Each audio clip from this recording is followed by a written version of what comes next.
Glória a Deus, aleluia. Romanos, capítulo de número 7, a partir do versículo de número 18. Romanos 7, 18. Glória a Deus, aleluia. Glória a Jesus.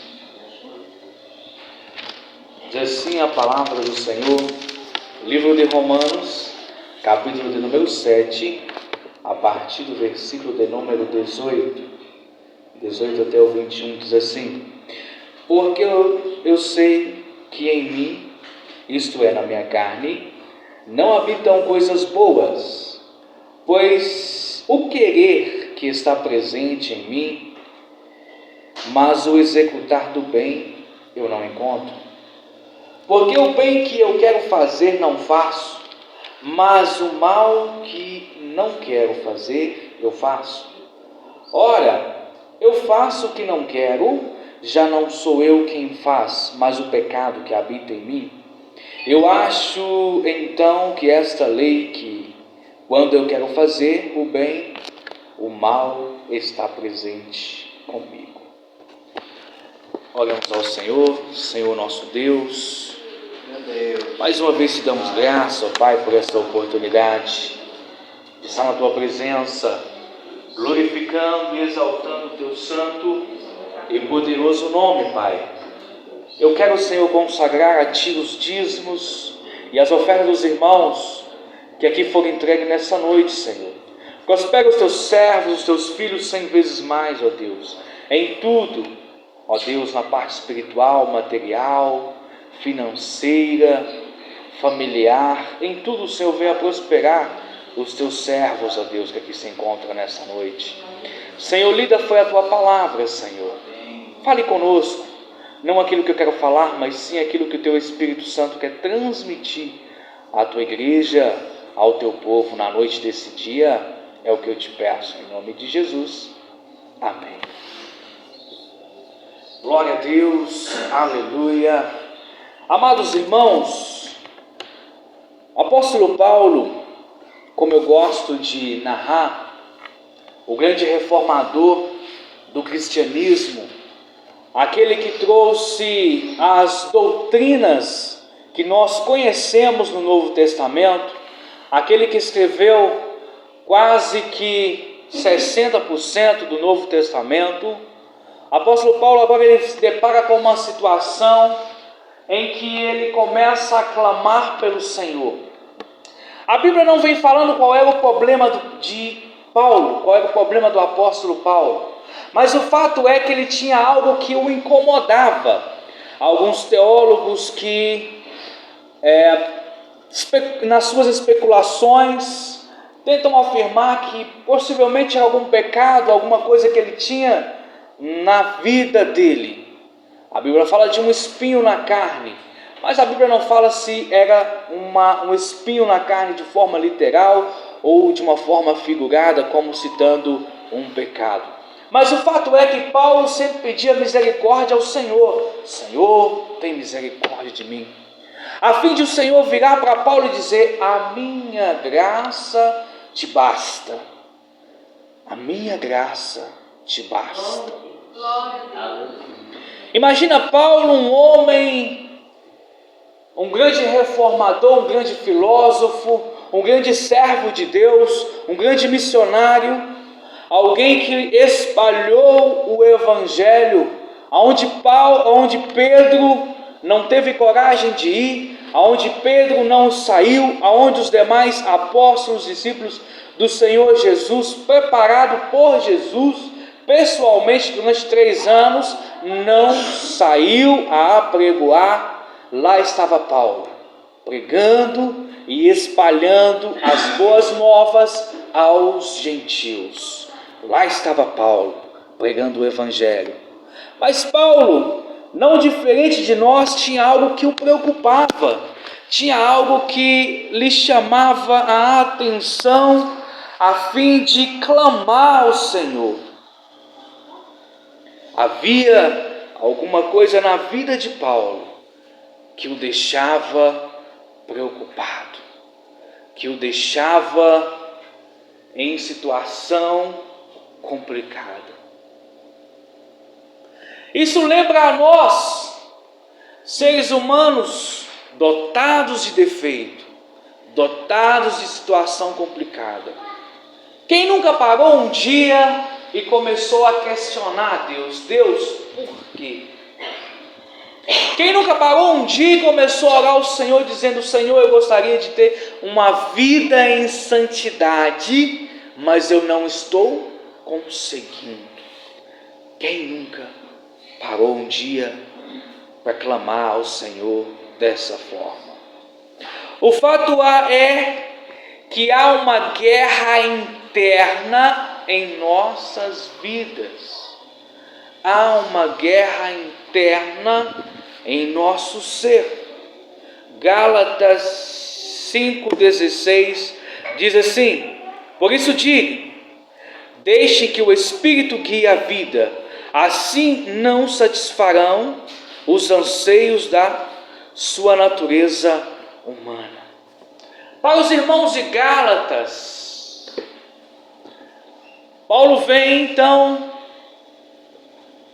ensinando para viver uma vida no Espírito, a fim de que não venha satisfazer os desejos da carne, porque assim é a vida: ou satisfazemos os desejos do Espírito, buscando ao Senhor, ou a nossa carne domina a nossa vida. E quando a carne começa a dominar a nossa vida, aleluia, as coisas ficam difíceis para nós. Porque o pecado tem um poder, tem uma força sobre-humana, não sobrenatural, sobre-humana. A pessoa que começa a pecar, que começa a sair dos propósitos do Senhor, ele começa agora a ter dificuldade de voltar, porque o pecado começa a dominá-lo de uma certa forma, e ele começa então a se distanciar do Senhor. O fato é que há uma guerra invisível acontecendo ao nosso derredor. Nós não conseguimos enxergar, mas por mais que vivamos em uma vida de santidade, todo cristão passa por uma guerra invisível. Lembramos de Daniel.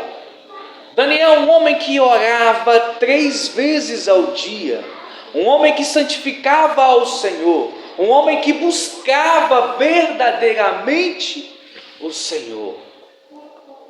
Lá estava Daniel, orando 21 dias por uma resposta, por uma solução, algo que o Senhor respondeu a Daniel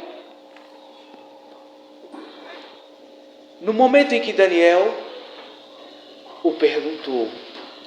Porém, a Bíblia vem falar para nós que o Senhor mandou a resposta para Daniel, e o anjo a qual foi designado para responder a Daniel, para trazer informação do céu a Daniel, ele teve dificuldades ao descer das mansões celestiais e ao adentrar na camada terrestre. Houve uma guerra, a Bíblia conta sobre uma guerra entre anjos e demônios, a qual essa guerra, a sua duração atrapalhou a vinda do anjo a entregar a resposta para Daniel.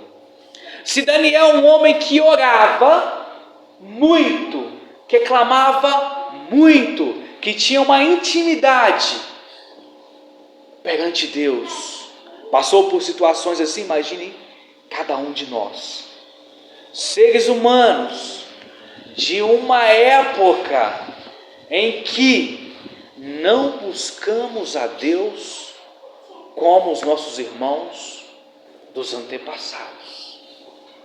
Por mais que buscamos a Deus, nós não buscamos como os profetas descritos na palavra do Senhor. Por mais que clamamos, nós não chegamos a 10% do que eles clamavam. Então imagina nós, a guerra que nós não enfrentamos a cada dia, a cada momento. Essa guerra também acontece em nossa mente. Todos os dias nós somos atacados em mentes por Satanás. Todos os dias aquilo que era o nosso pecado lá atrás, Satanás vem lançando como bandeja em nossa mente. Satanás é assim, ele lança em nossa mente. Ele não tem poder para ouvir o que se passa em nossa mente. Ele não é onisciente. Nenhum anjo é onisciente. Porém, Satanás ele pode induzir pensamentos pecaminosos em nossa mente, que nós alimentamos esses pensamentos, e esses pensamentos nós enviamos ao pecado e começamos a pecar.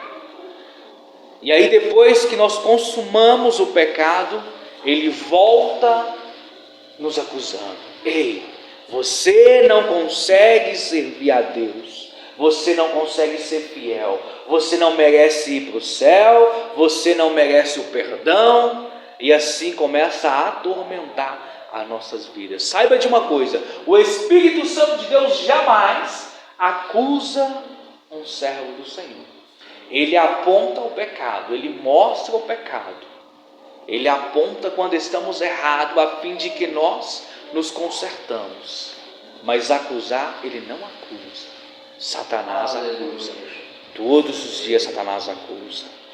Todos os dias Satanás tenta nos convencer de que o pecado é melhor do que viver uma vida em santidade. Do nada, nós começamos a querer voltar ao velho homem. Quem bebia tem desejo de beber de novo. Quem fumava tem desejo de fumar de novo. Quem prostituía tem desejo de voltar à prostituição. É como um porco. Você pode pegar um porco, dar um banho nele, perfumar ele tudo. Quando você soltar ele, a primeira oportunidade que ele tiver, ele vai procurar uma lama para se lamear. Esta é a natureza do ser humano. Esta é a natureza do homem que não tem intimidade com Deus. O seu desejo é apenas fazer o mal. O seu desejo é apenas ir para as trevas. Não é fácil viver uma vida de santidade na presença do Senhor. O primeiro ponto que eu quero mostrar para os irmãos aqui é: os que são de Cristo precisam crucificar a sua carne. E o que é crucificar a carne? É matar a carne. Quando eu falo de crucificação, a cruz era um lugar de sacrifício onde a pessoa ia para morrer. Todos que subiram em uma cruz morreram. Pedro foi crucificado de cabeça para baixo. André foi crucificado em uma cruz de forma de X. Jesus foi crucificado em uma cruz. Lá haviam 2 ladrões ao lado de Jesus. Todo mundo que vai para uma cruz, que ia para uma cruz, porque hoje não tem mais a morte de cruz em sacrifício, ele vai para matar a carne, materialmente falando. Hoje nós precisamos de crucificar a nossa carne. E o que é crucificar? O que é matar a nossa carne? É fazer tudo aquilo que, ao contrário do que queríamos fazer, porque a nossa carne chama para o pecado. Então o meu desejo é fazer aquilo que a minha carne quer que eu faça.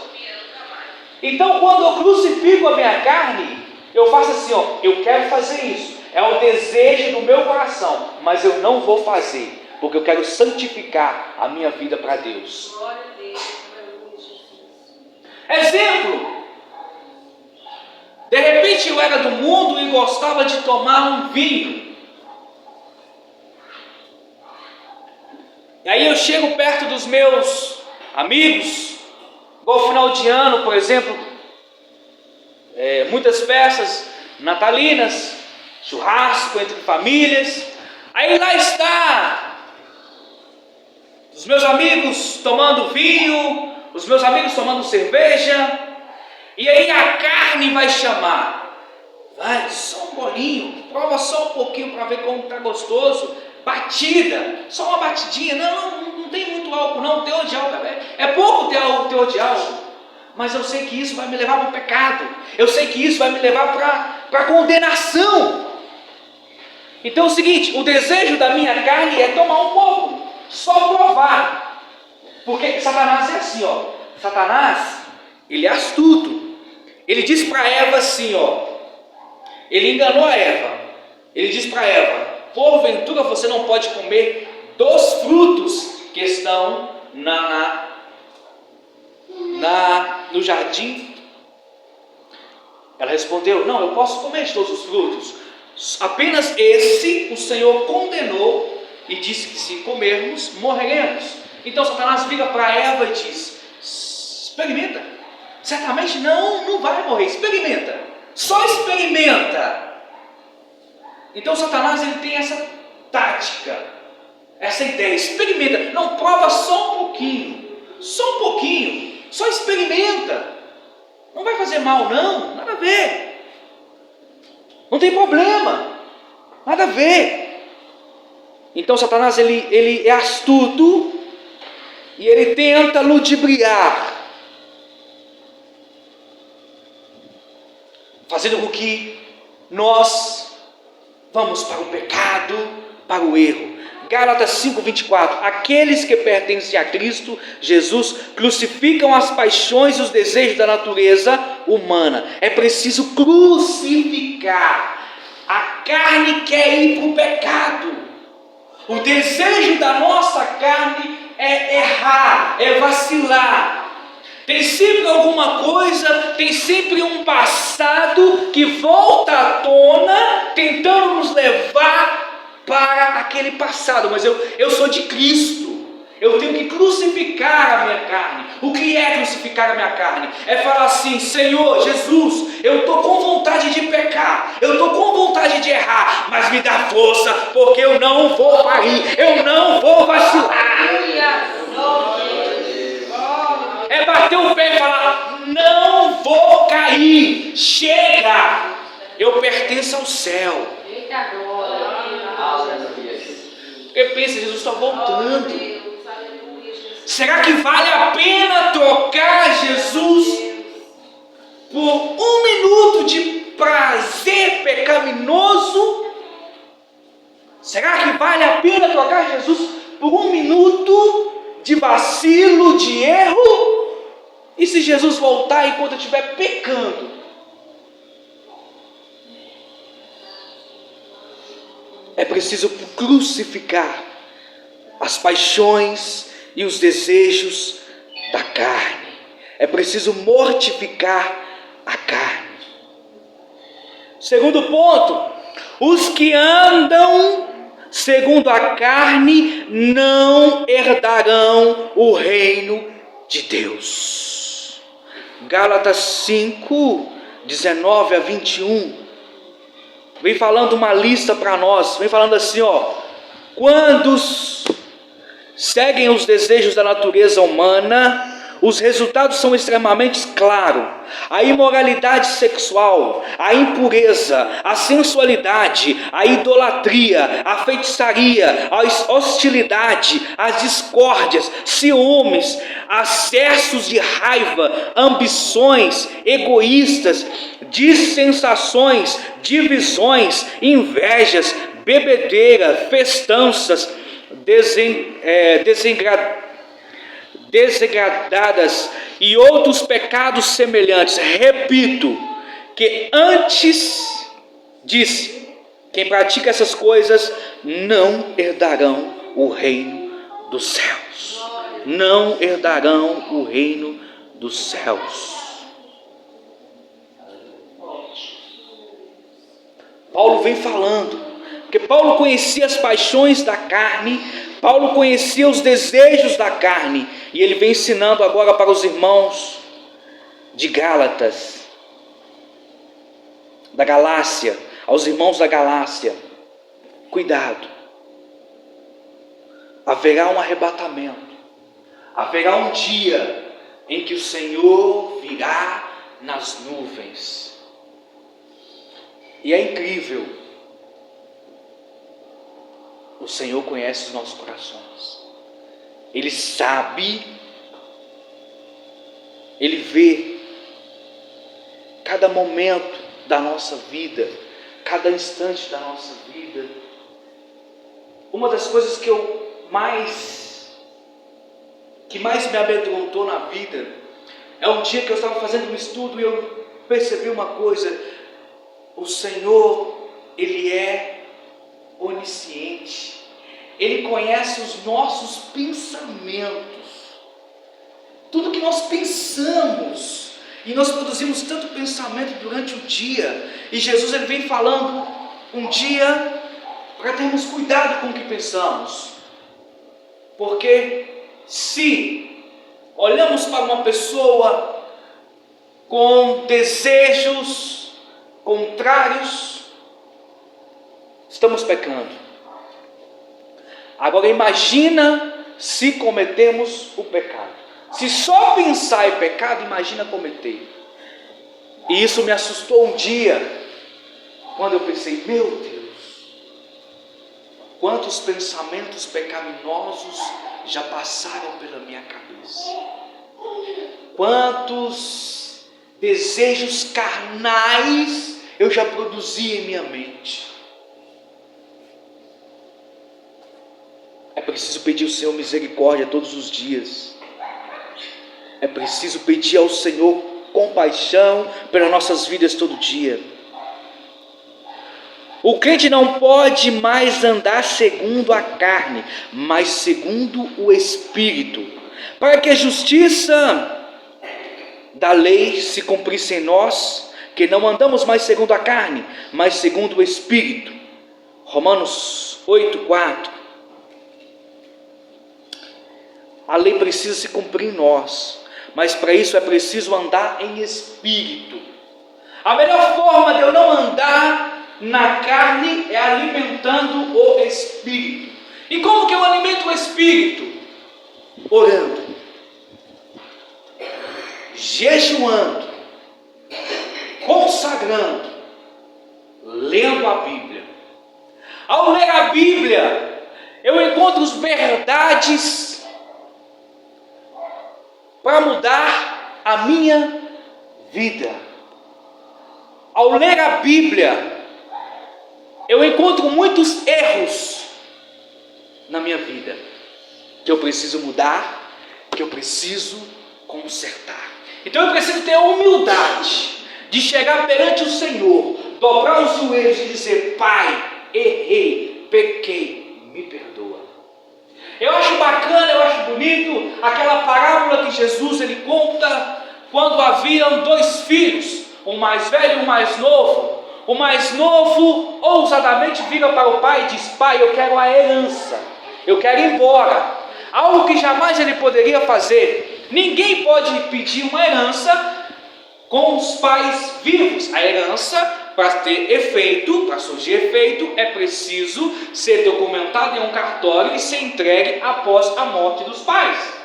Mas ele foi ousado: eu quero a minha herança agora. E o pai então permitiu, deu herança. Ele saindo, a parábola vem contando que ele saindo ali da fazenda, ele foi curtir a sua vida, viveu uma vida totalmente errada, uma vida de prostituição, que a Bíblia fala que ele viveu uma vida de prostituição, e ali ele viveu uma vida como diz popularmente falando, curtiu a vida, a moda do mundo.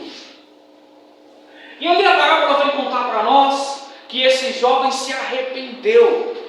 No momento em que ele estava lá embaixo, lá no fundo do poço, não tinha mais nem um centavo para gastar, não encontrava trabalho ali naquela cidade. Então, no seu momento de arrependimento, ele planejou voltar para casa e pedir perdão para o pai. O que eu acho bacana é que nós estamos no tempo da graça. Sabe? O que é o tempo da graça? É o tempo da misericórdia do Senhor. Antes do tempo da graça, existia o tempo da lei. O que era o tempo da lei? Se alguém pecasse, esse morreria. Por exemplo, quando levaram aquela mulher adúltera até Jesus, ela deveria morrer apedrejada, porque era a lei. Deveria morrer apedrejada. Mas hoje estamos no tempo da graça, no tempo da misericórdia do Senhor. E no tempo da graça, sabe o que eu acho bacana? Que João, o apóstolo João, ele vem escrever para nós assim, ó: filhinhos, não erreis, mas se errares, temos um advogado, Jesus, o justo advogado. E ainda há uma oportunidade, ainda há uma esperança para aqueles que caíram. Porque a volta de Jesus ainda não aconteceu. O arrebatamento ainda não aconteceu, mas está às portas.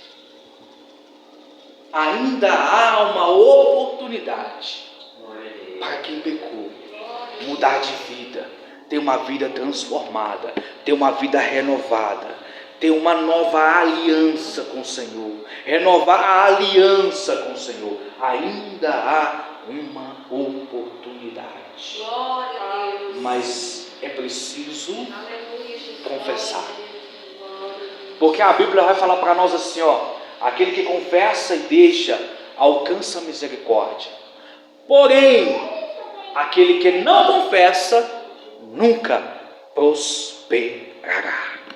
Nunca prosperará. Então o crente, ele não pode mais andar segundo a carne, mas segundo o Espírito. Há uma oportunidade ainda para mudar de vida. Para vencermos as obras da carne, precisamos ser cheios do Espírito Santo. E só conseguimos ser cheios do Espírito Santo alimentando o nosso espírito. Repita comigo: jejuando, orando, consagrando, estudando a palavra. Só assim você consegue livrar das garras de Satanás. Porque é fato, aquele que vive sem alimentar o espírito, automaticamente a carne se fortalece. Agora, a partir do momento que eu começo a alimentar o espírito, os desejos da carne se enfraquecem. Eu preciso saber o que eu quero alimentar, se é a carne ou se é o espírito. Porque o próprio Jesus disse: no mundo tereis aflições. As aflições da vida apontam para as dificuldades, as lutas, as aprovações e também as investidas de Satanás. Porque todos os dias ele vem mostrando uma bandeja, e ele é astuto, ele é persuasivo. Quando ele mostra uma bandeja, ele mostra ela colorida, ele mostra ela de uma forma que parece a melhor. Um dia, a Bíblia vem contar para nós que um dia havia uma dificuldade entre Abraão e o seu sobrinho Ló. Eles eram ricos, tinham empregados, gado, ovelhas, e eles moravam na mesma terra, no mesmo lugar. E ali os seus funcionários, os seus pastores começaram a entrar em conflito. Abraão então vira para o seu sobrinho e fala: Ló, nós somos parentes e não podemos viver em contenda. A terra é grande, escolha pois um lugar. Se você ir para a esquerda, eu vou para a direita. Se você ir para a direita, eu vou para a esquerda. Mas escolha para você um caminho. Ló olhou, e a Bíblia vem falando que ele viu um lugar bonito, umas campinas verdejantes. Normal para quem trabalha na fazenda desejar um pasto mais bonito para o seu gado. Mas parecia o jardim de Deus. Nem tudo o que parece é. Jó escolheu essa campina verdejante, esse lugar bonito, mas lá estava o pecado. Sodoma e Gomorra, as duas cidades mais pervertidas que a Bíblia vem falando. Então Satanás ele mostra para nós uma bandeja colorida, mas nem tudo que parece bonito é a vontade de Deus, é a permissão de Deus. Cuidado, cuidado. Deus está nos olhando todos os momentos. Ele sabe o que nós pensamos, o que nós falamos, como agimos, como nos comportamos. Ele conhece as nossas brigas, as nossas intrigas. Eu aprendi algo. Todos os dias pedi perdão por 3 coisas. Jesus me perdoa pelo que eu falei. Me perdoa pelo que fiz e me perdoa pelo que eu pensei. São as 3 áreas que nós pecamos todos os dias se nós não estivermos alimentando o nosso espírito. Aleluia, glória a Deus. Que Deus em Cristo abençoe a cada um dos irmãos.